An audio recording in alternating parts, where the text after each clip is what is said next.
ஒரு குட்டி Friday vlog பார்க்கலாமா? இன்றைக்கி லஞ்ச் என்ன பண்ணியிருக்கேன் அப்படிங்கிறது தான் காட்டியிருக்கேன். பிரேக்ஃபாஸ்ட் பண்ணதை ஷூட் பண்ணலை. லஞ்சுக்கு இன்றைக்கி பீஃப் வாங்கியிருந்தேன். பொரிச்சிக்கறி பண்ணலாமா கொத்துக்கறி பண்ணலாமான்னு கொஞ்சம் நேரம் யோசிச்சுட்டு இருந்துட்டு கொத்துக்கறியை ரெடி பண்ணிட்டேன்.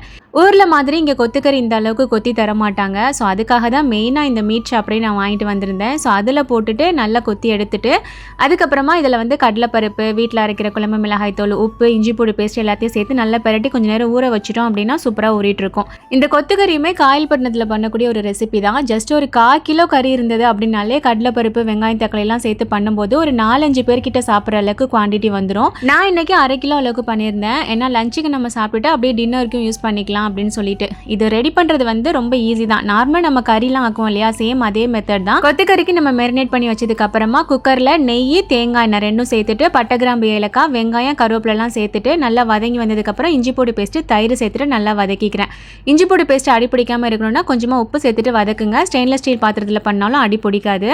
அண்ட் இந்த டைமில் ஒரு பெரிய தக்காளி, ஒரு பச்சை மிளகாய் சேர்த்து நல்லா வதக்கிட்டு கலருக்காக வீட்டில் அரைச்ச குழம்பு மிளகாய் தூள் இருக்கு இல்லையா, அது வந்து நான் சேர்த்துருக்கேன். மேரினேட் பண்ணும்போதும் நான் வீட்டில் அரைச்ச குழம்பு மிளகாய் தூள் தான் சேர்த்துருந்தேன். பட் எல்லாருக்கிட்டையும் அது இருக்காது. பட் இதுக்கு முன்னாடி ஒரு வீடியோவில் கலரிக்கறி செய்கிற வீடியோ போட்டிருப்பேன். அதில் சேர்க்குற மசாலா ஐட்டம்ஸ்லாம் இதில் சேர்த்து பண்ணிங்க அப்படின்னா செம்ம டேஸ்ட்டாக வரும். கண்டிப்பாக ஒன்று ட்ரை பண்ணி பாருங்கள்.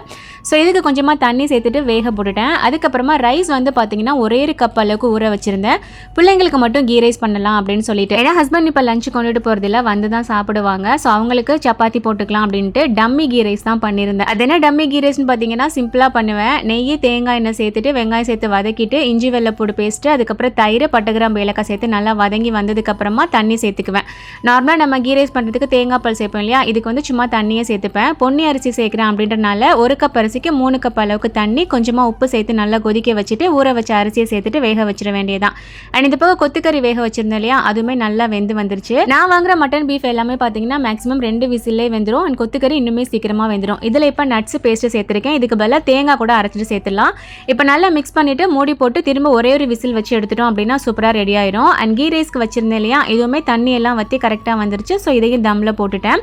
அண்ட் அதுக்கப்புறமா சரி ஸ்வீட்டுக்கு ஏதாவது பண்ணலாம் அப்படின்னு சொல்லிட்டு ரவா ஃபிர்னி பண்ணியிருந்தேன். ஸோ இதோட ரெசிபி வந்து இன்ஷால்லா நான் உங்களுக்கு ஷேர் பண்ணுறேன். என் ஹஸ்பண்ட் ஸ்வீட் ஐட்டமில் ஒன்று ரொம்ப விரும்பி சாப்பிட்றாங்க அப்படின்னா இந்த ஃபிர்னி மட்டும்தான். ஸோ மற்றதெல்லாம் பேருக்காக சாப்பிடுவாங்களே தவிர இது ரொம்ப லைக் பண்ணி சாப்பிடுவாங்க. ஸோ இன்னைக்கு ஸ்வீட்டுக்கு பேசாமல் ஃபிர்னி பண்ணிடலாம் அப்படின்னு சொல்லிட்டு அதையும் பண்ணிட்டேன். வீட்டில் பிஸ்தா இல்லை, ஸோ மற்ற ஐட்டம்ஸ்லாம் போட்டு பண்ணியாச்சு. அண்ட் இந்த பக்கம் கொத்துக்கறியுமே ஒரு விசில் வச்சதுக்கப்புறம் செம்மையாக ரெடியாகி வந்துருச்சு. இது தண்ணியாக இருந்தது அப்படின்னா அவ்வளோ நல்லா இருக்காது. இந்த அளவுக்கு திக்காக இருந்தது அப்படின்னா சூப்பராக இருக்கும்.